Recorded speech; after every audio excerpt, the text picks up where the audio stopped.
সঙ্গীন প্রণয়ের শক্তি লিখেছেন সুরায়া রাফা। পর্ব ২৬। কঠোরভাবে প্রাপ্তমনস্ক ও মুক্তমনাদের জন্য। সান ফ্রান্সিসকো মূল শহরে রাতকে রাত মনে হয় না মোটেই। রাস্তার দুধারে ক্যাফে, নাইট ক্লাব, বিলবোর্ড, মাঠ, সবখানে স্থানীয় মানুষজন, ফরেনার, ট্যুরিস্টদের আনাগোনায় জমজমাটে জায়গাটা। কৃতিকের শহরতলির মতো রাতের নিকষ কালো অন্ধকার মোটেই ছুতে পারে না এই ব্যস্ত নগরীকে। মনুষ্য সজ্জিত ঝিকঝিক করে ওঠা স্ফটিকের লাইট আর হ্যাজকের আলোয় এখানকার দিন আর রাত দুটোই সমান। খুব বেশি রাত যে হয়েছে এমনটাও নয়। ঘড়ির কাঁটায় বেজেছে ৮টা কি ৮:৩০। তবুও ঘরে ফেরার চিন্তায় ঘাম ছুটে যাচ্ছে অরুর। দুশ্চিন্তাগ্রস্ত শুকনো অধর যুগল বারবার ভিজিয়ে নিচ্ছে জিভ দ্বারা। কৃতিকের বাড়ি থেকে ফিরতে ফিরতেই অনেকটা দেরি হয়ে গিয়েছে। তার উপর এখন আবার আকাশে গুড়গুড়িয়ে মেঘ ডাকছে। ওদিকে মা নিশ্চয়ই রেগে বুম হয়ে আছে। ঘরে প্রবেশের সঙ্গে সঙ্গে কয়েক হাজার প্রশ্ন ছুঁড়ে মারবে। কে জানে তখন একসঙ্গে এতগুলো মিথ্যে কথা কী করে বলবে ওরু। কৃতিকের বাড়িতে গিয়েছিল সেটাও বা কীভাবে বলবে। মার কৃতিকের সম্পর্ক তো অতটাও স্বাভাবিক নয়। অরু যখন হাজার চিন্তায় মশগুল হয়ে চুপচাপ বসে আছে, তখনই নীরবতা ভেঙে পাশ থেকে প্রত্যয় বলে, এসে গিয়েছি। প্রত্যয়ের কথায় ধ্যান ভঙ্গ হয়ে যায় অরুর। গাড়ির জানালা দিয়ে এক ঝলক উকি দিয়ে নিজের স্বল্প চেনা লাক্সারিয়াস অ্যাপার্টমেন্ট ভবনটার দিকে তাকিয়ে পুনরায় চোখ ঘুরিয়ে প্রত্যয়কে ধন্যবাদ জানিয়ে দ্রুত গাড়ি থেকে বেরিয়ে যায় ওরু। এগিয়ে গিয়ে গেট খুলে লিফটের সামনে গিয়ে দেখতে পায় লিফট এখনও ২৬ তলায় আটকে আছে। ব্যতিগ্রস্ত ওরু মনে মনে ভাবল, আমি তো কেবল ৩ তলায় যাব। এই লিফটের জন্য অপেক্ষা করার চেয়ে বরং সিঁড়ি দিয়ে এক দৌড়ে চলে যাওয়াটাই উত্তম। ভাবনার সাথে কাজের মিল রেখে ওরু দ্রুত উঠে গেল সিঁড়ি বেয়ে। তবে সিঁড়ির মাঝ বরাবর আসতেই ঘটল বিপত্তি। তাড়াহুড়ো করে উঠতে গিয়ে কারো শরীরের সঙ্গে ধাক্কা লেগে প্রায় পড়ে যাচ্ছিল ওরু। তার আগেই ওকে দুহাত দিয়ে সামলে নেয় লোকটা। অস্ফুটেই মুখ দিয়ে বলে, ঠিক আছো পিচি পাখি? চেনা পরিচিত পুরুষালী কণ্ঠস্বর শুনে পড়ে যাওয়ার ভয় খিচে রাখা চোখ দুটো অকস্মাৎ খুলে গেল অরুর। তাকিয়ে দেখল ওর মায়ের নিউ অ্যাসিস্ট্যান্ট রাজ ওকে সামনে রেখেছে। রাজকে দেখা মাত্রই কেমন মেজাজ চওড়া হয়ে গেল ওর। সেই সাথে রাজের দেয়া অসহ্য নিকনেম। ও কোনো মতে নিজেকে সামনে নিয়ে কাট কাট গলায় বলল, আমি ঠিক আছি, ধন্যবাদ। কিন্তু আপনি এখানে রাতের বেলা কি করছেন? ধান্দা কি সেটা বলুন। রাজ সম্মোহনী হাসি দিয়ে বলল, কোনো ধান্দা নেই ম্যাডাম। এই পুরো ভবনের বেশিরভাগই অ্যাপার্টমেন্ট বাঙালিদের, সেই সাথে দোতলার কর্নারেরটা আমাদের।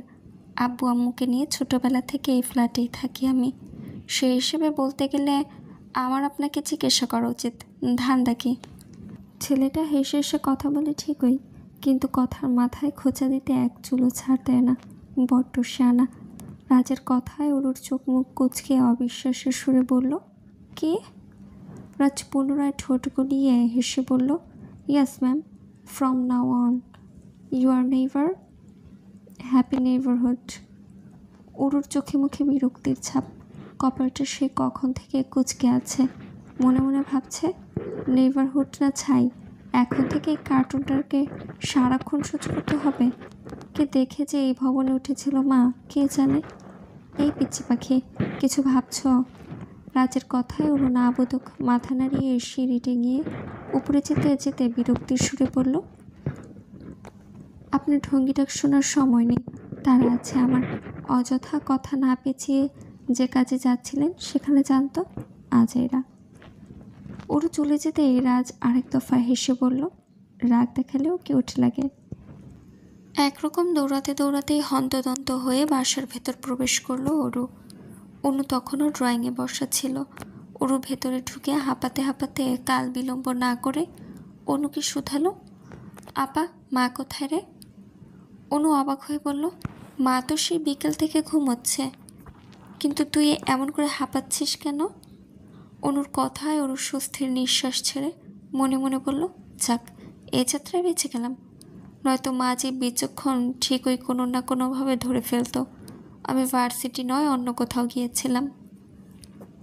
ওরও চুপ হয়ে থাকতে দেখে অনু ভুরু কুচকে বলল, তোর কি হয়েছে বলতো? আজকাল হুটহাট স্ট্যাচু হয়ে কোথায় যেন হারিয়ে যাস। কাহিনী কি, সত্যি করে বল। ওরু হাত দিয়ে মাছি তাড়ানোর মতো করে বলল, আরে দূর, কোনো কাহিনী নেই, দেরি হয়ে গিয়েছে তাই ভয়ে ছিলাম আর কি। যাই, একটু পানি খাই। নিজের বেড়ে যাওয়ার শ্বাস প্রশ্বাসকে খানিকটা সামাল দিতে ওরু ডাইনিং টেবিলের দিকে এগিয়ে গিয়ে পানি পান করছিল। তখনই ওর পেছনে এসে দাঁড়িয়ে অনু বলে ওঠে, ওরু, তোর জামার ফিতে এমন গিট্টু মারা কেন? এখন এটা বলিস না যে জামার ফিতে এমন গিট্টু মেরে তুই সারা ভার্সিটি ঘুরে বেরিয়েছিস। কথা শেষ করে অট্ট হাসিতে ফেটে পড়ে অনু। এদিকে ওরু অবুঝের মতো নিজের পেছনে হাত দিতেই মনে পড়ে যায় এটা কৃতিকের কাজ। তখন কৃতিকই ওর জামার ফিতেটা টান মেরে খুলে ফেলেছিল, তারপর নিজেই বেঁধে দিয়েছিল। কিন্তু এইভাবে গিট্টু মেরে জামার ফিতে কে লাগায়? লজ্জা, সংকোচ, বিরক্তি, দিনের সংমিশ্রণে ওরুর চোখ মুখ বুঝে এসেছে। তখনকার কথা মনে পড়লে এখনও শরীরটা কেমন কম্পিত হয়ে উঠছে অজানার শিহরণে। ওদিকে একটা ফিতে বাঁধতে না পারায় অযোগ্যতায় কৃতিকের ওপর রাগও লাগছে খুব। অনু সে কখন থেকে একাধারে দাঁত গেলিয়ে যাচ্ছে। ওরু নিজের মূর্খতা এড়াতে কোনো মতে অনুকে পাশ কাটিয়ে রুমে চলে যায়। ওরু মাথা নুয়ে চলে যাচ্ছে দেখে অনু টিপুনি কেটে বলল, এই যে পিছি পাখি, পরের বার ফিতে না বাঁধতে পারলে আমাকে বলিস কেমন? আমি লাগিয়ে দিব, তবু এমন গিট্টু মেরে মান সম্মান খোয়াস না। ওরু পেছনে ঘুরে নাক সেঁকুই তুলে বলল, আপা তুইও? ওরুর অসহায় বাক্যে ওরু আবারও ভেতরে কষ্ট করে আটকে রাখা হাসিটা উগড়ে দিল। ওরু আর কেই বা করবে? ভেতরে ঢুকতে ঢুকতে মিনমিনিয়ে বলে, তুই ভুল ভাবছিস আপা, এটা আমার নয়, প্রফেসর চেকের কাজ। সায়েন্স ল্যাবের সবচেয়ে আধুনিক আর ব্যয়বহুল রুমে বসে মাইক্রোস্কোপ মেশিনের চোখ লাগিয়ে কিছু একটা তরল জাতীয় পদার্থ সূক্ষ্ম নজরে পর্যবেক্ষণ করছে নিখিল। সামনে থাকা তরল পদার্থের দিকে এতটাই গভীর মনোযোগ যে বারবার অজান্তেই নিজের দাঁত দিয়ে ঠোঁট কামড়ে ধরছে সে। নিখিল বরাবরই ছাত্র হিসেবে 100-তে 100। নিজের মধ্যে হাজারটা খারাপ অভ্যেস কিংবা খারাপ চর্চা কিছুই ওর পিছুটান হয়ে দাঁড়ায়নি ওর মেধাবী মস্তিষ্কের কারণে। শুধুমাত্র তুখুর মেধাবী হওয়ার দরুন সব কিছু ঢাকা পড়ে গিয়েছে লোকচক্ষুর আড়ালে। ওর মতো সহজ সরল মেয়েরাই এর ভুক্তভোগী। নিখিল একটা দুটো নয়, একসঙ্গে অনেকগুলো গার্লফ্রেন্ড রেখে অভ্যস্ত। মেয়েদের প্রতি ওর অন্যরকম নেশা, যার ফলে কোনো মেয়েকেই না করতে পারে না ও। আশ্চর্যের বিষয় হলো ওর বেশিরভাগ গার্লফ্রেন্ডই টিনেজ, ওর বয়সী কিংবা তার চেয়ে একটু কম বেশি। তবে নিজের কাজের বেলাতে বরাবরই নিখিলের পুরোপুরি ভিন্ন রূপ লক্ষণীয়। কাজের ক্ষেত্রে নিখিলের থেকে মনোযোগী আর ডেডিকেট মানুষ বোধহয় দুটো নেই। ওর জন্যই তো মেয়েরা নিখিলের প্রতি এতটা আকর্ষণ অনুভব করে। যদিও বা নিখিলের অনেক বেশি নারী আসক্তি, তবে সেটাই সায়েন্স ল্যাবের বাইরে গিয়ে, কারণ কাজের ক্ষেত্রে সে কখনোই কম্প্রোমাইজ করে না নিখিল। এই যেমন এই মুহূর্তে নিখিলের পাশে সে কখন থেকে ওরই আফ্রিকান ফ্রেন্ড লিও দাঁড়িয়ে আছে। সেটা গভীর মনোযোগী নিখিলের দৃষ্টিগত হয়নি এখন পর্যন্ত। কী করে হবে? নিখিল তো সে কখন থেকে এক ধ্যানে মাইক্রোস্কোপে পর্যবেক্ষণ করে চলছে। কিন্তু যখন মনে হলো কেউ ওর পাশে দাঁড়িয়ে আছে, তখন দ্রুত হাতে কিছু একটা লুকিয়ে ফেলল নিখিল। লিও খানিকটা অবাক হয়ে শুধালো, কী লুকালে তুমি? কি আছে ওই বোতলে দেখি? নিখিল আড়ালে শুকনো ঢোক গিলে না জানার ভান করে বলল, কই কিছু না তো, মনে হয় ভুল দেখছো তুমি। মোটেই না, কাচের বোতলে তরল জাতীয় কিছু আমি স্পষ্ট দেখেছি। নিখিল এবার এগিয়ে এসে লিওর ঘাড়ের ওপরে হাত দিয়ে বলল, বুঝেছি, সকাল থেকে না খেয়ে সারাদিন ল্যাবে পড়ে আছো, তাই ভুলভাল দেখছো। আমিও খাইনি কিছু, চলো ক্যান্টিনে গিয়ে লাঞ্চ করে আসি। আমার ট্রিটের কথা শুনতেই খাদক লিও একগাল হেসে বলল, ওকে ব্রো, লেটস গো। নিখিলও লিওর সাথে হাসতে হাসতে বেরিয়ে গেল। যাওয়ার আগে খুব সাবধানে চোখ ঘুরিয়ে লুকিয়ে রাখা কাচের ছোট্ট বোতলটাকে আরও একবার পরখ করে নিল সে। রাত জেগে অপেক্ষার প্রহর গোনার মতো ধৈর্যের কাজ আর বোধ হয় কিছুতে নেই, তা গত দুদিনে হাড়ে হাড়ে টের পেয়েছে ওরও। সেই দিন কৃতিক বলেছিল বারান্দায় অপেক্ষা করতে, সে আসবে। ওরও না চাইতেও মস্তিষ্কের বিরুদ্ধে গিয়ে অপেক্ষা তো করেছিল ঠিকই, তবে নির্দয় কৃতিক তার কথা রাখেনি। এদিকে দুদিন ধরে কৃতিককে না দেখতে পেয়ে বুকের ভেতরে সুপ্ত চিনচিন ব্যথাটা কেমন মাথা চাড়া দিয়ে উঠেছে ওরুর। আজকাল খেতে, ঘুমোতে, কথা বলতে কিংবা ভার্সিটি যেতে কোনো কিছুতেই ভালো লাগে না ওর। সারাদিন দরজা আটকে শুয়ে বসে দিন কাটায়, নয়তো ওয়াশরুমে গিয়ে সারাদিন শাওয়ার ছেড়ে ভিজতে থাকে। এখন তো মাঝে মধ্যেই বারান্দা গলিয়ে চোখ দুটো হাতড়ে বেড়ায় কংক্রিটের ভবনের পেছন থেকে চলে যাওয়া নির্জন রাস্তায়। কেবল বুকের মাঝে অদম্য এক আসক্তি। সেদিনের মতো হুট করে দেখা হলেও তো হতে পারে রক্তটা ছন্ন ছাড়া বেপরোয়া মানুষটা ওর জন্য আবারও একইভাবে দাঁড়িয়ে অপেক্ষায় থাকলেও তো থাকতে পারে। কিন্তু না, পরপর দুদিন ওর ভাবনা মিথ্যে প্রমাণিত হলো। কৃতিক আর মুখ হলো না। মনে মনে আশাহত হয়ে ওরও ভাবতে লাগলো, আমি আসলেই একটা বোকা। জন কৃতিকের মতো মানুষ একদিন দাঁড়িয়েছে বলে প্রতিদিন এসে দাঁড়িয়ে থাকবে, এটা ভাবাও ভুল, চরম ভুল। আর না, আমি এতটা গুরুত্বপূর্ণ কেউ। আমি সব সময় একটু বেশি আশা করি। ধ্যাত, গত দুদিন মন মস্তিষ্কের দোটানায় পড়ে নির্ঘুম রাত পার করে দেওয়ার পর আজ একটু তাড়াতাড়ি করেই ঘুমোতে গেল ওরও। অযথা অপরাগ ভাবনাদের মাথা থেকে ঠেলে দিয়ে গায়ে লিয়ে দিল বিছানায়। গত দুদিন ধরে না ঘুমানোর দরুন বিছানায় গায়ে লিয়ে দেওয়ার সঙ্গে সঙ্গে জড়জড়িয়ে ক্লান্তি নেমে এলো শরীরে। চোখের পাতা ভার হয়ে এলো অজস্র ঘুমে। তন্দ্রাচ্ছন্ন চোখ দুটো কেবলই বুঝে যাবে, তখনই দরজায় সশব্দে কড়া নাড়ল অনু। এমন হঠাৎ আওয়াজে আচমকা লাফিয়ে উঠে বসলো ওরও। ত্রন্দা ভাবটা কেটে যেতেই বুঝতে পারল বাইরে থেকে আপা ডাকছে ওকে। উরু এগিয়ে গিয়ে দরজা খুলে দিতেই অনু নিজের ফোন এগিয়ে দিয়ে বলল, প্রত্যয় সাহেব কিছু বলবে তোকে, হয়তো ভার্সিটির বিষয়। দেখ তো কি বলে। আমাকে মা ডাকছে, আমি এক্ষুনি আসছি। যদিও অনুর কথার আগামাথা কিছুই উরুর বুঝে আসলো না। প্রত্যয় আবার কি বলবে এত রাতে?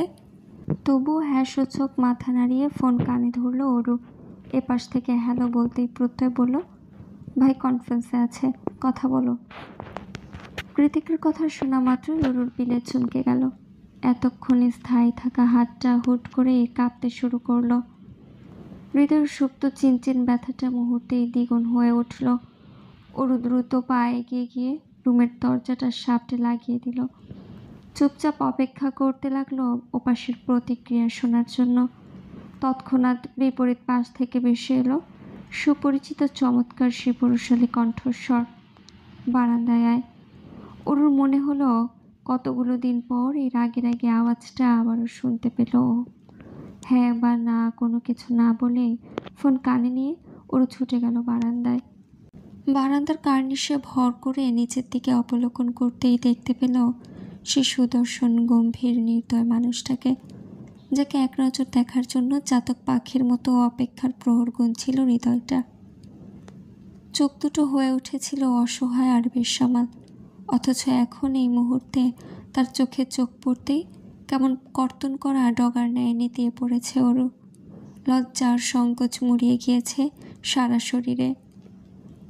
কৃতিকের ওই ভাসা ভাসা কামুক চোখে বেশিক্ষণ তাকিয়ে থাকার শক্তি নেই ওরুর, তাই ও চোখ ঘুরিয়ে এদিক ওদিক তাকাচ্ছে বারবার।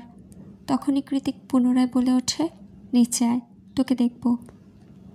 ওরও কৃতিকের পানে সচকিত দৃষ্টিপাত করে বলল, কি বলছেন? এত রাতে নিচে কিভাবে আসব? মা আপা দুজনেই জেগে আছে। কৃতিক ভাবলেশীন কণ্ঠে জবাব দিল, আমি অত কিছু জানি না, হয় তুই নিচে আসবি নয়তো আমি উপরে আসছি। না। একটু আওয়াজ করে চেঁচিয়ে উঠল ওরও। অন্তঃপর দরজার দিকে একবার উকি দিয়ে আবারও কৃতিকের দিকে তাকিয়ে বলল, কেন এমন করছেন? মা জানলে বিপদ হয়ে যাবে। তোর লিগ্যাল গার্জিয়ানকে? অরু নির্লিপ্ত কণ্ঠে জবাব দিল, আপনি? কৃতিক এবার নিজের ঘড়ির দিকে তাকিয়ে বলল, তাহলে 5 মিনিটের মধ্যে নিচে আয়। যদি 1 মিনিটও লেট করিস তাহলে আজকেই তোকে আমার বাড়িতে নিয়ে যাব।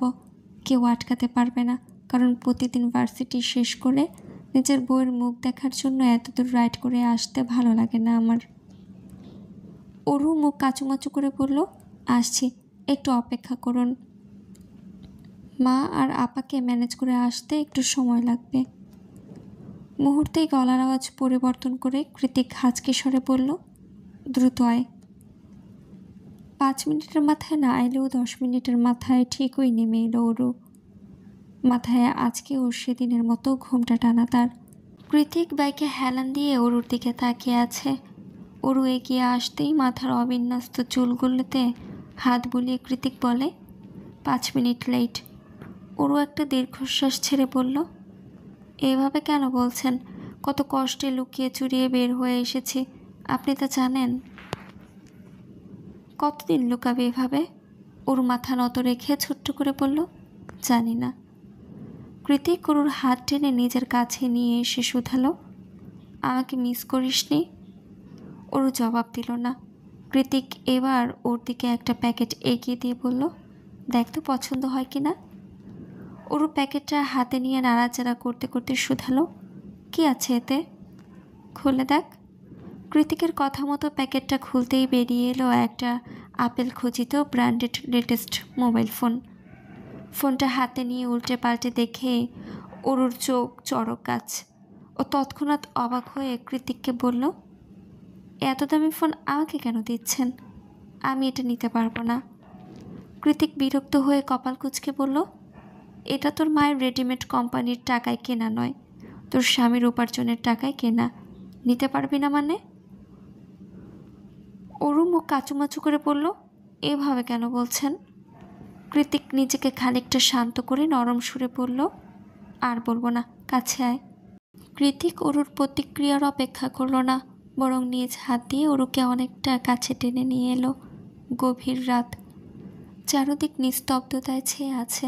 আবছা আলোয় অরুর সুন্দর কোমল মুখশ্রী নিষ্প্রভ চোখে পরক করছে কৃতিক। দূরত্ব খুব একটা নয়, তবু ওর কোমর চেপে ধরে আরও খানিকটা দূরত্ব গুছিয়ে নিল কৃতিক। অরু এবার পুরোপুরি কৃতিকার বাঁধনে। পশ্চিম আকাশে গুড়গুড়িয়ে মেঘ ডাকছে। মেঘ ভেজা ধমকা বাতাসে চারদিক মুখরিত। শেষ রাতে বোধহয় বৃষ্টি নামবে।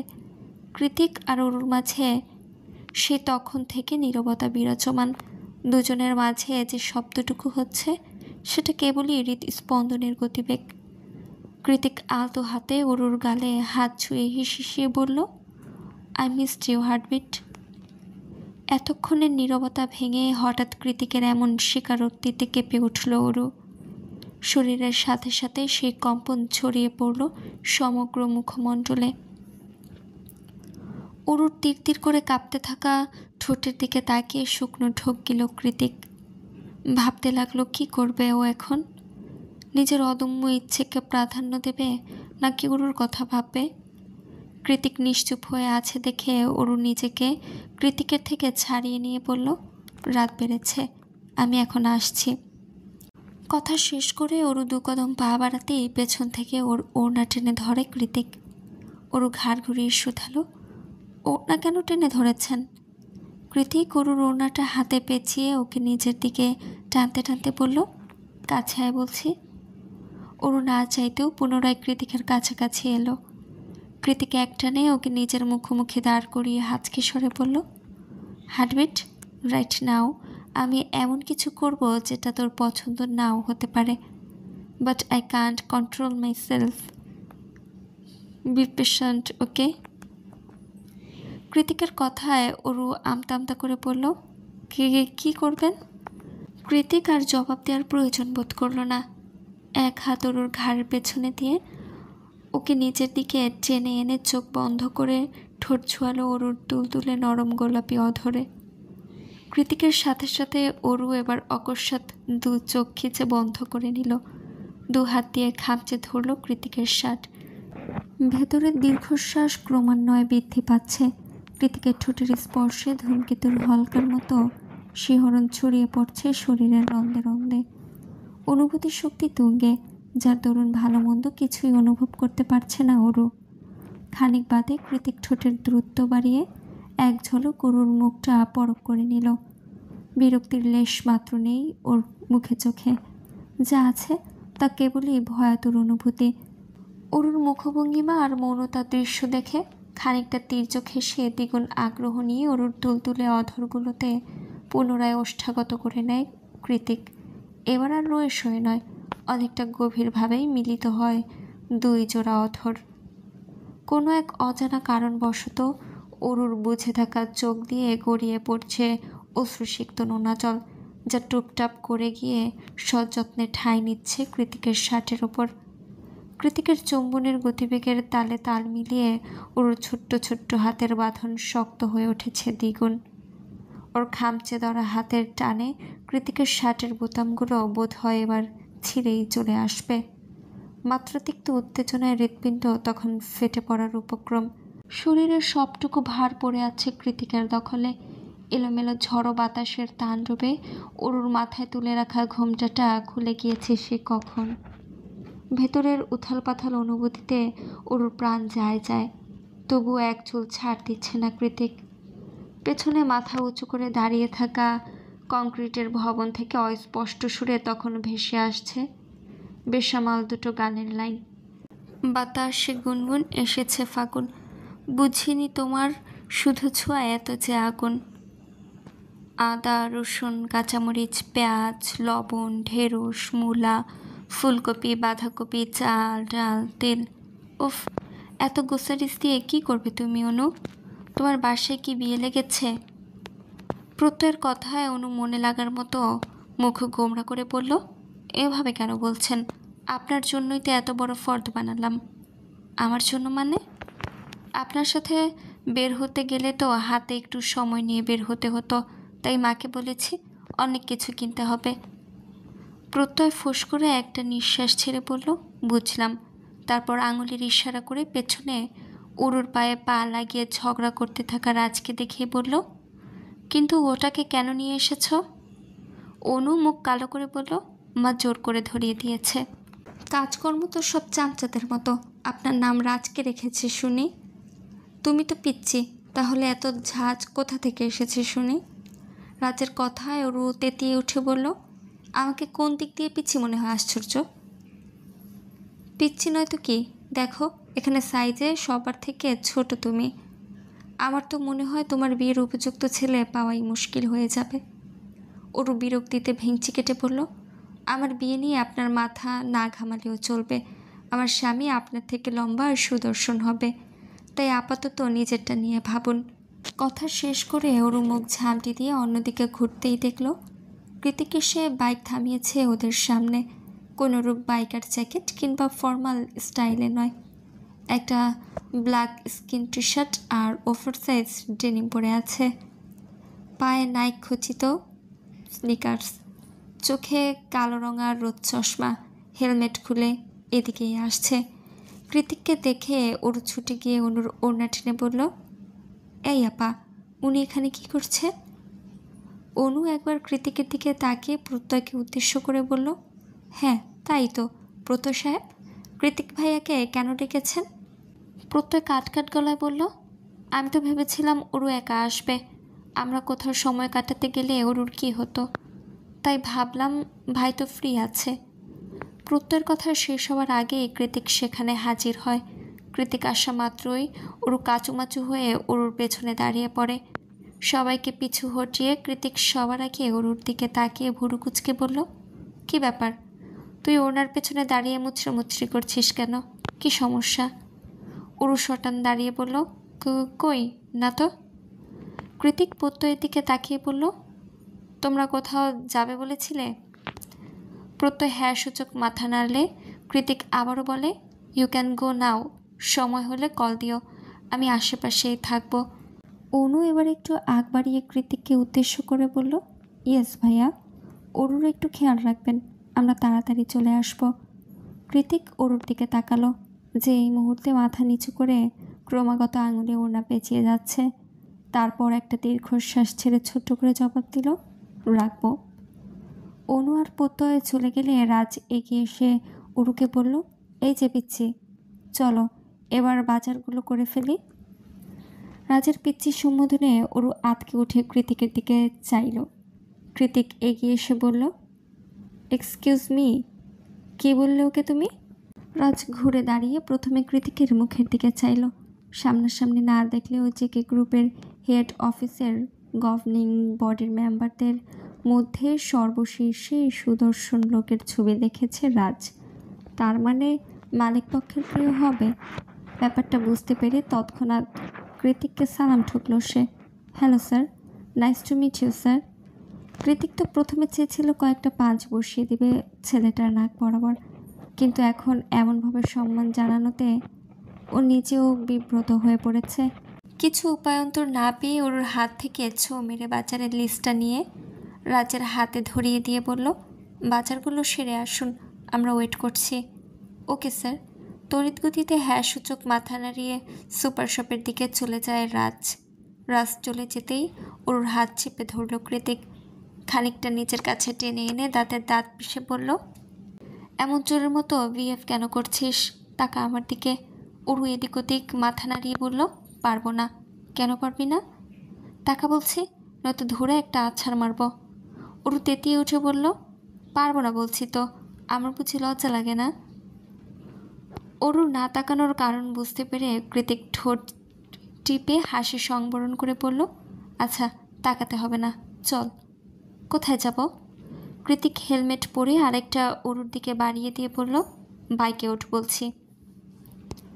কৃতিকের কথায় অরু নাকচ করে বলল, দেখছেন চারদিকে কেমন মেঘ করেছে, একটু পরেই বৃষ্টি নামবে।